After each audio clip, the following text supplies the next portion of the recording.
Glad to have you. And I'm so excited to talk about your book, Generation Sleepless, because I this I feel like we're learning so much about how incredibly important sleep is for adults, right? Like we're learning it is like linked to like Alzheimer's and all kinds of things as far as, adults and how vital it is.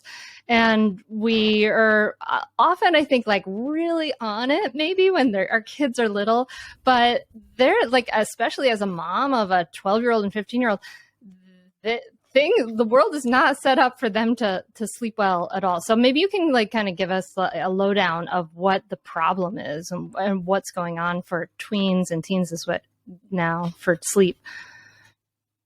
Sure. Well, you highlighted it right there because the world is not set up for tweens and teens to sleep. And you're right. Generally speaking, little kids sleep pretty well. About 70% of young children have a healthy amount of sleep on a regular basis, and about 60% of adults, but only about 10% of teenagers get healthy sleep on a regular basis. So their sleep just takes an absolute nosedive starting in middle school. The data is just so wild. And so whereas they need about 9 hours of sleep, that's about what an average teenager would like to get on a regular basis. The average high schooler gets about 6 or 6.5 hours. So they're missing around 2 or 2.5 hours of sleep every night of the school week. Most high schoolers by the end of high school, that's about 10 hours of sleep debt by Friday, and then they try desperately to make up for it on the weekends. So the data is extremely clear that it's just a drop off a cliff in the amount that they sleep related to how much they need. And we can talk more about this, but it has a lot to do with people not really understanding and appreciating how much sleep they need. Because like you said, we all appreciate it when they're young, but that really changes, and that's part of the problem. Okay, so why all of a sudden are they getting so much less sleep? What are the factors that are playing into that? And that's just shocking, like 10%. I mean, that blows my mind. But okay, but what are the factors? What's leading to this? Yeah. So it is shocking. It is a crisis. So we describe what we call a perfect storm of factors that contribute to this sleep loss. So if you imagine factors that are pushing bedtime later include a natural shift in their biological clock, which means they get sleepy later, their melatonin rises later, and they just aren't ready for bed as early as they were, as much as 2 hours later. So you have that. The next thing is academic overload, ridiculous amounts of homework that just seem to be increasing more and more over the years. And piled on with that are stacked activities that are often in pursuit of showing up well on their college applications. So you have the academic overload. And then you have, of course, technology. The emergence of the smartphone correlates with the drop in teen sleep. And we all know how much that is contributing to later and later bedtimes, because teenagers are taking longer to do their homework. They're, staying on their devices long after they should have gone to bed. It's very hard to put them down. They're very antithetical to sleep. We can talk a lot more about why technology is a huge factor. So all of those things crunch and shrink their sleep in the evening. And then we have in this country way too early high school start times in most cases. Mm-hmm. And that shrinks their sleep on the morning side. So what you end up with is just a mathematically impossible amount of time left for them to even get close to that 9.25 hours that Heather mentioned. We'd be thrilled if teenagers could get 8 hours, and they're not even close to that. So it's this perfect storm of factors that's squeezing their sleep from both ends. I can see that. I mean, my daughter, who's 15, who is a freshman in high school this year, she has to get up. She's incredibly efficient at getting ready, but she has to get up at like 6:15 to get the bus at 6:45 because school day is starting at like 7 something. I mean, it's bananas. It's nuts. And she does pretty well at going to bed at night, but it drives me crazy. So what is this doing to our teens? Like, I can imagine, I mean, if I'm not getting enough sleep, I am crabby, I'm miserable. Our adults are kind of like, we're like a little drunk, right? Like, it's almost as if we've had a glass of wine, right? If we haven't had enough sleep, it's miserable. Like, watch out, my children, like, they don't want to be around me. And I'm tired, I'm like crying, and then I'm grumpy. Yeah. What's happening to the kids? Like, how is it affecting them? I think the number one piece that resonates with people is the fact that there's a mental health crisis right now among teenagers. So the most recent statistics tell us that about 1 in 3 high schoolers will report a persistent feeling of sadness or hopelessness. And 1 in 5 have made a seriously contemplated hurting themselves. And that's shocking. That's it's a significant increase from 10 years ago. And if you map out the climbing rates of mental health issues and the declining amounts of sleep, they perfectly match each other. And we know what happens in the brain. I mean, there's just a multitude of studies that show us that when we don't sleep well, including teenagers, the parts of the brain that are soothing, the frontal cortex, the part of our brain that helps us make sense of the world and feel creative and solve problems and have good judgment and regulate our emotions, is dulled. And the part of our brain that gives us our reactive emotional responses, our amygdala, is amplified by up to 60%. So you have real changes that are happening in the brain that cause us to see the world through a more negative lens. It's not surprising that teens are not, feeling hopeful and energetic about the future, and that they're feeling overwhelmed. You also, the brain has this really amazing system for flushing out the waste that accumulates during the day. So your brain is a very highly active organ. Obviously, it's doing a lot. It's extremely active, and it's producing waste during the day, right? So byproducts of all that activity. And then it has a really neat plumbing system for basically washing that waste out, but it does not turn on until we fall asleep. So if you don't sleep enough, you basically start the day, like you were mentioning, feeling a little like you'd been drinking. You have that fogginess, that clutter in your brain is actually a chemical. That is a chemical process. So that's another, I think that when I think about that and how I feel when I don't sleep well, the fact that my brain hasn't quite cleaned itself properly makes a lot of sense to me. This is also fascinating because the timeliness of this is amazing, because last night we had a little showdown in the home, Clarkfield's home, because my 12-year-old, I held the boundary of our 9 o'clock iPad time, backing off of it, and it was a big mess. But I'm seeing her start to push things later and later and later, as far as making her lunch later, taking a shower at 10 o'clock at night, and all this. And I'm worried about this slippery slope of lack of sleep, right? This is so important for all those reasons that you just listed. And now I'm going to need her to listen to this episode so that she can understand exactly why it's so important. But it's it's crazy. And for any of us if you're worried about having a good relationship with your teen, dear listener, or if you are, worried about your teens' crazy behavior or their mental health, this is a big factor that we can start to affect in one way or another, I imagine. I mean, we can't, I don't know. Absolutely. The too early start times are a big, tough issue that takes a lot of collective action. But we can do some individual things in our home, right? Too. So what do our teens need us to do? Because they're going to push back on this, I know, but I don't know. Talk to me about this, please. Well, I love that you have the 9 o'clock, cutoff time for iPad. I think that's a great starting point. And I agree completely about relationships. Our relationships suffer also. So included in a mental health sort of perspective on low sleep is when we're not feeling well and our brain isn't working the same way, our relationships suffer. We see the world through a more negative filter, and we see other people and we interpret what they say, and we even interpret their facial expressions differently. So our teens and us as parents, our relationships suffer. And then on the other side of the coin, we find, and it's very understandable, that parents are afraid that the relationship is going to suffer if they hold limits around it.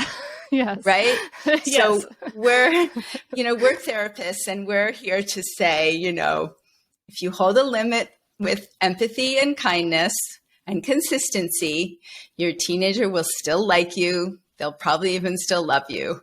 And, you know this, you don't need us to tell you how well kids do when limits are held with kindness, and how they feel reassured, and the predictability and the consistency of it helps them. My brother-in-law was reading our new book, and he wrote to me yesterday, and he said, I do not envy parents of today who are having to raise their children in this age of technology.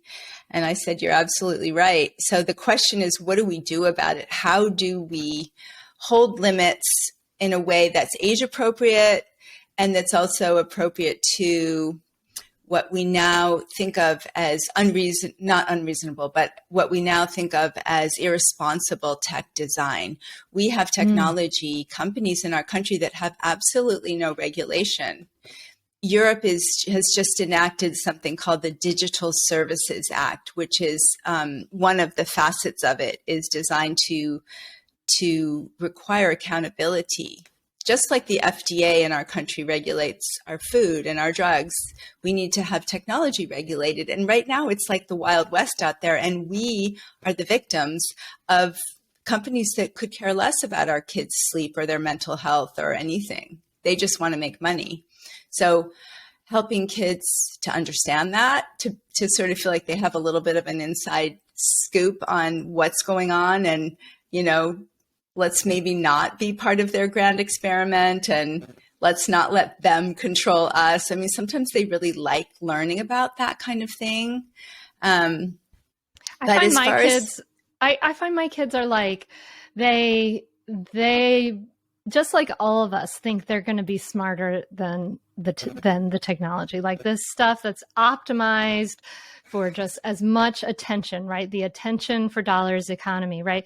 And it's optimized for you to just have as much attention as possible. And they think, like my kids think they're kind of too smart for that. And I'm like, I'm not too smart for that. I'm like susceptible to this. Like, you're 12, your brain isn't fully, that's my frustration with my kids there with that one. Well, if they have a hard time putting it down, and if they can't stop thinking about it, and if they get cranky, then those are signs that they're becoming addicted to it, So I guess that's part of the education piece, but it's a challenge. It really is a challenge. What Heather and I will always say is, especially like a great example is having a 12-year-old, is we find that parents let go way too quickly. They just let go of limits and structure around technology way too early.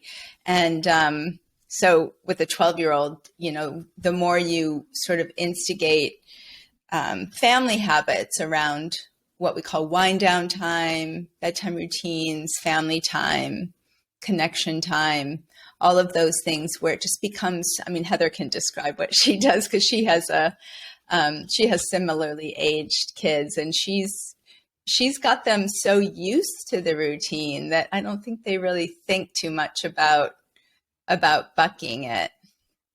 Okay, cool. Yeah, that's we've true got in the family, like we try to like plug things in downstairs, but what else can we do? What are the things you do? Tell me about what you do, Heather.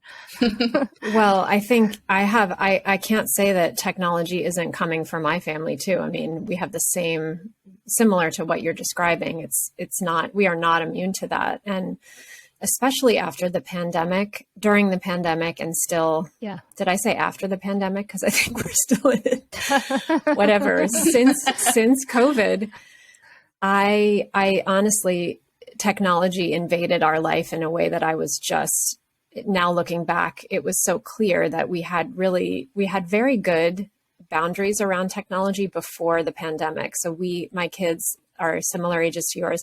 We didn't have any screen time during the week at all. And it just was an accepted thing. And then all of a sudden the wheels came off. Like I felt like I had no control anymore, and it just really took over our lives. So now it seems like we're all trying to figure out how to peel it back a little bit and to put some healthy boundaries around technology. So I think I'm very empathic to the struggle because I am experiencing it every day myself. But some of the things that we do around sleep, it means that we have my kids, let's say their bedtime is 9:30. Around 8 o'clock is when everybody's devices go off. So any individual devices, somebody's working on a computer or playing a video game, everything goes off. All the personal devices go off at 8 o'clock. But that's because my kids don't have homework, really. So that's a tricky part. But for us, that works. And then from 8 forward is like our wind down time. So we'll watch a movie. I try to make it so that it's not just we're getting rid of things. We're not just getting rid of technology. We're actually drawing people into the wind down time with things they like to do. So everyone's excited to watch Saturday Night Live. Right now, we're like really into SNL. So we are excited there's a new episode and Doctor Strange is on. So it's not just what we're not doing, it's what they're actually drawn to do. So watching a TV show in the living room is perfectly fine for sleep. That does not suppress your melatonin to watch TV from a distance. So, and also watching a television show or a movie as a family is actually a great way to lure everybody to the couch, to start winding down. I also go around, I kind of mimic what's going on outside with the sun. So if the sun is going down, I'm starting to think about the home lights going down too. And by total darkness, I've basically turned off all the lights in the house. Your eyes adjust very well. So I will, I'm systematically turning off almost all the lights except for a couple of lamps. So by the time the sun is really down, that is a really big way that our artificial light in our homes, just unknowingly, it's suppressing our melatonin. It's keeping us activated without us even realizing. We should really be mimicking what's going on outside in the natural cycle of light and dark. And that's true of the morning too. And we can talk about the importance of morning sun because that's a really big one. But so that's what we do around wind down time, and it really makes a difference. I love those tips, and I really want my kids to listen to this. Morning sun really helps us wake up, right? Like if we can get outside, I hear during like the first, get outside for 20 minutes or something in the morning, like it helps you to sleep better at night, right? Does that help your sleep later? It really does. Exactly. That's great that you know that. Yeah. The morning sunlight within about, ideally as soon as possible after you wake up, it could be within the first hour or so. And you don't even need 20 minutes. It depends on how bright the sun is that day, but somewhere between 2 to 10 minutes of real sunlight, not just through the window. What it does is it pushes go on your internal clock. It sends signals to your brain that it's time to be awake. Your melatonin goes down, your cortisol goes up, and this is alerting. This helps you focus and feel awake. And like you're saying, what it does, it also pushes go, which means that you're starting at that moment to accumulate sleep pressure, which for adults goes pretty much usually the whole day. Most of us don't nap. So by the time bedtime comes around, we're ready to go to sleep. Whereas if we don't get that early morning sunlight, it might be harder to go to sleep because the pressure hasn't built as high throughout the day. So this is a common thing we do with teenagers who will say, well, I try to go to bed early, but I can't fall asleep. But they're they're either sleeping in too late or they're not getting any sun in the morning. They're not getting any light. So the pressure doesn't build. And by the time that reasonable bedtime comes around, they're really not tired yet. But if they get that early morning light, we have all kinds of ideas in the book about, well, teenagers not going to school in the dark is a good place to start, but also about walking to school or having some early activities at school outside, of course, depending on the weather. But even if it's cold, they could have an early, run around the field or something just to get that sunlight first thing in the morning. It's interesting because like all of these things sound like, and for the listener, dear listener, if you have little kids, like these are all like habits and patterns and that you can start to facilitate when they're young. Like if you're protecting their sleep when they're young, if you're doing these things when you're young, if you start to create these habits, patterns when they're young, you can, start to protect that, stop that drop off of sleep in middle school. But at the same time, it's interesting because I recognize now that my 12-year-old just has this circadian rhythm to stay up later. And she wants to, I would really like her to just like get her exercise during the day. And she wants to like do all these like active things that she kind of needs to do, like make her lunch, take a shower. That's when she suddenly has decided that she wants to like tidy her room. And I'm like, well, honey, this is not helping you go to sleep later. But she says, Ada, whatever, that sleep is fine. So, but these are obviously things that we can start and start these habits when they're young, right? If we are modeling this, then it's just the norm in your house. That's the ideal, I imagine. That is, yeah. I think that's really the way to do it, is that if you have an elementary schooler, and I talk to a lot of parents of, 4th and 5th graders who are starting to consider having phones. The kids are messaging each other a lot. They're already starting to feel that pressure to be socially connected after dark. And so that's kind of a tipping point, I think, is the end of elementary school where you start to feel like, oh, wait a minute, everybody else is kind of thinking about. I mean, I think that the saturation of the smartphone is getting younger and younger. So I forget what the percentage is of 8-year-olds who own a smartphone. I mean, it's surprisingly high. It's like 20% or something like that.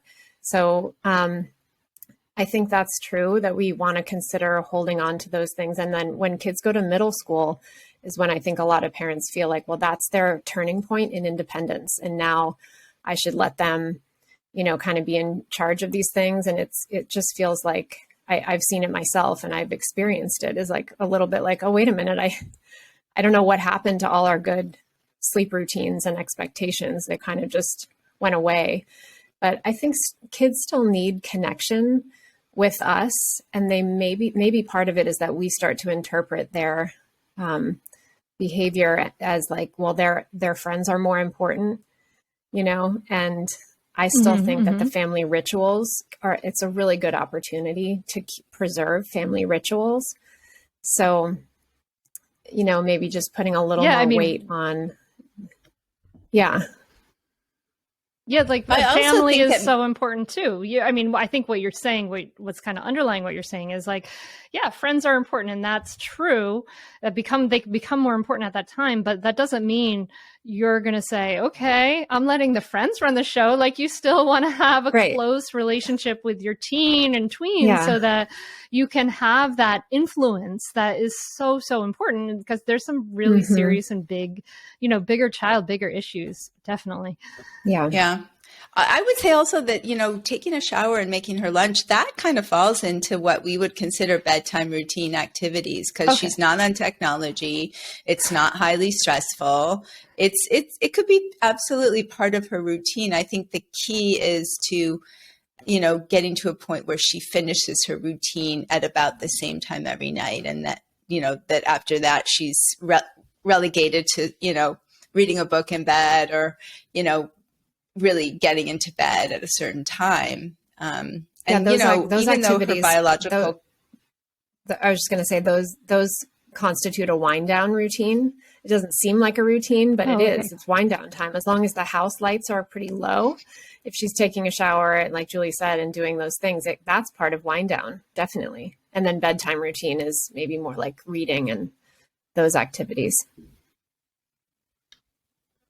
Okay. Thank you. You guys are reassuring me. Well, and if she has to get up so early, she has to get up at 6:15. She's 12 years old. I mean, we'd like her to be in bed by, I mean, if she went to bed at 10:15, that would only be 8 hours. So we'd really like her to be in bed at about 9:30, go to sleep at about 9:30. And what happens is, even though her biological clock may really want to stay up a little bit later, having the regularity of going to bed and waking up at about the same time every day will train her internal clock for those times. It is mutable. We can change it. Okay, cool. So you guys mentioned like 5 different things.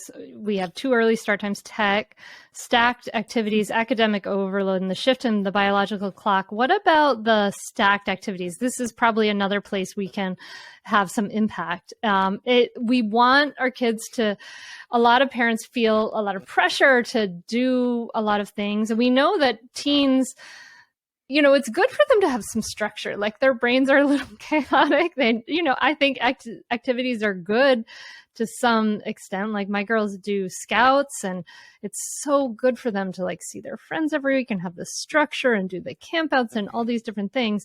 But there's a tipping point, right, where it becomes too much. Yeah. I think that's exactly the way to think about it, is what is that tipping point? Because I agree. And I think especially with technology, I feel like the more my kids have to do after school, kind of the better, up to a certain point, because anything they're doing, you know, going to cross country practice, my daughter's in Girl Scouts too, swim, all that stuff, there's no technology, right? And they are getting the face-to-face interaction, which is so important. And they're out there with, you know, there's just so many reasons we could go on and on about why extracurriculars are so important and so healthy, being part of a team and all that. So I think it is really about finding the tipping point where it becomes so much so that they're not able to really take care of their basic needs, you know. And I think actually sports coaches have a lot of responsibility for that too. And we like to talk directly to sports coaches because they schedule unreasonable times, and there's just kind of a calculation that athletic coaches can do, taking sleep into consideration, because sleep has so much to do with athletic performance. Sleep, you know, talk to professional athletes, they all know the importance of sleep, and many of them have sleep coaches, like hire people to, because sleep is so important to athletic performance. It reduces the risk of injury, all of that stuff. So we in many ways, we don't like to put the responsibility on parents and teens solely to solve this problem. We actually need the coaches to understand the importance of sleep and to take that into consideration when they schedule, you know, a 5:45 swim meet in the morning. You know, so it has to be a team effort. But I think finding that tipping point is exactly what that should be the conversation at home, is like, where are we? How do we make decisions, not feeling too much pressure to do this? And what do we really like to do? What's, you know, quality over quantity, maybe? Mm-hmm. Yeah, we meet teenagers who have crossed that tipping point because they're so worried about their college applications that they're doing way too many things, and it's not necessarily because they really want to or are really enjoying it, but they're just really driven, you know. And we, you know, in a perfect world, we'd like to also sit down and talk to college admissions and say, you know, this has gone too far. The expectations and the competition to show up well on your college applications is just out of control. We've talked to radio shows in different countries while we've been talking about Generation Sleepless, and some countries, I think, Heather, is it Canada, New Zealand? They just take a test. They just have an aptitude test. They don't have to put these applications in where they show all the things that they do. It's just we could talk about tests too, not being the greatest thing to have to go through and be judged by, but at least they don't have all that pressure about the complicated nature of college applications and how that contributes to the sleep problems, because by the time they get home from all those activities and are finished with all those activities, they still have often 3, 4, 5 hours of homework to do. Boy, it's nuts. Yeah. I mean, you'd almost want college admissions people to look at that and say, oh, this is an unbalanced person if there are way too many activities. Exactly. So for the parents who are like listening to this in preparation for you having teens and tweens in the future, you have little ones, maybe you have 2-year-olds, 5-year-olds, 6-year-olds, what can they do to set up like some healthier habits, right now that they can start to lead into a healthier habits when their kids are older? Probably technology and wind down time are the good things to start talking about. So wind down time is important for everybody. It's even important for little kids, as we know, because kids can really like ramp up before bed. We work with a lot of families with young children, and a lot of them will say, my 2-year-old, my 5-year-old just isn't tired. They're like going wild before bed. And that's, so that's partly because of how the circadian system works, that we have a second wind before we fall asleep. But it's also an opportunity to really think about wind down time. And like we were describing with the lights, dimming the lights, having a family ritual, something where you come together during wind down time. So wind down time is 1 to 2 hours before bedtime. And so putting a wind down time in place and talking about it as wind down time. So like my kids will say like, can we do XYZ? And I'm like, oh no, it's wind down time. You can just use that language so that everybody just, knows it. I also think it's really healthy to have the morning sun be part of everybody's, morning routine. So try to just come up with a nice way to start the day that isn't on technology, that maybe is like, has something to do with walking the dog or being outside or just eating breakfast outside, so that becomes part of the expectation, just part of the family rituals. And I mean, technology is probably the biggest one, not letting technology creep into your wind down time. All right. So just to remind everyone, this is so vital for our kids' health, so vital for our relationships, so vital for their happiness, their mental health. If you want kids who can regulate their emotions, all that, like sleep is incredibly important, right? Like what are the benefits that we are talking about here, Julie and Heather? Yeah, you just listed a bunch of them. So obviously, we always like to talk about mental health first. So improved mood, improved sense of positivity, improved relationships, better decision-making, less dangerous risk-taking, fewer car crashes, less substance abuse, stronger immune system. Body has a better ability to regulate weight when we get enough sleep. There's a whole science about that. And, there are lots of things that around learning and memory too, that improve greatly. Focus improves greatly. There are lots of long-term health benefits from sleeping well, which, children don't care that much about. But I think as a parent, it's important to know that the science is coming in really hard and fast on the long-term health benefits. I mean, you mentioned that early on. I mean, it's just pure survival and longevity is something that we get when we sleep well. Yeah. All right. Awesome. And I want all of those things: mood, positivity, long-term health, all of those things, mental health. Okay.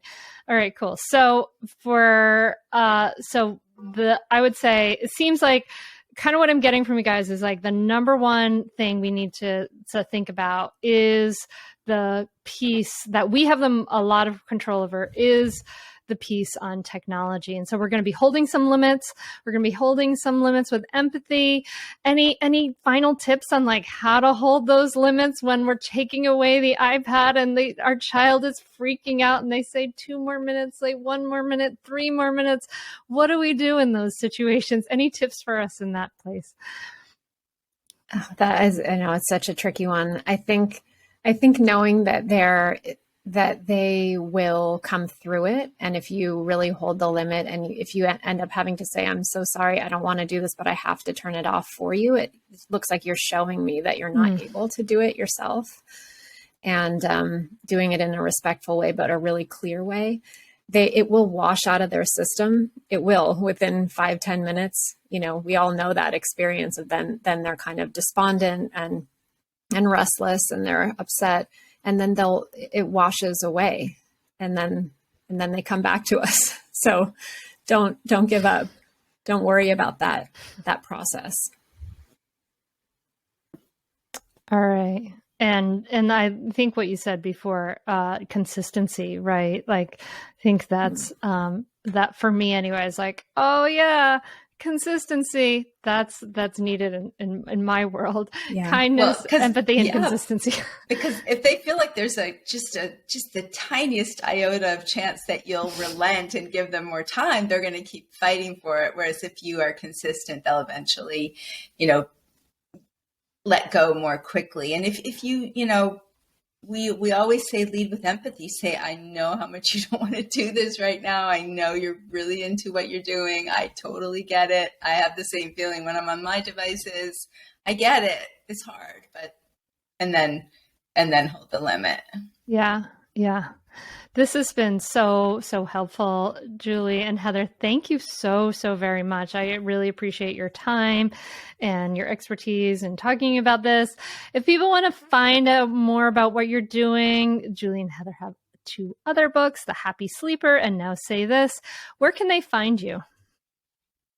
Where our website is thehappysleeper.com, and on Instagram and social media, we're at The Happy Sleeper. And Generation Sleepless, The Happy Sleeper, those books are available everywhere. All right. Awesome. Thank you so much for coming on the Mindful Mama podcast. It couldn't be more timely for me personally, selfishly. I've really enjoyed this and needed this. I know that there are going to be positive ripple effects that come out from this for a lot of people. It's really important that we talk about this. So I really, really appreciate your time today. Thank you. Thank you so much. This was really fun. Catch new episodes of the Mindful Mama podcast and other free resources, including the Mindful Mom Guide at mindfulmamamentor.com. You can listen to every back catalog episode, including interviews with Dr. Dan Siegel, Janla Van Zandt, Sharon Salzberg, and get meditations, join our private Facebook group, and more. Go to mindfulmamamentor.com now. I'll see you there.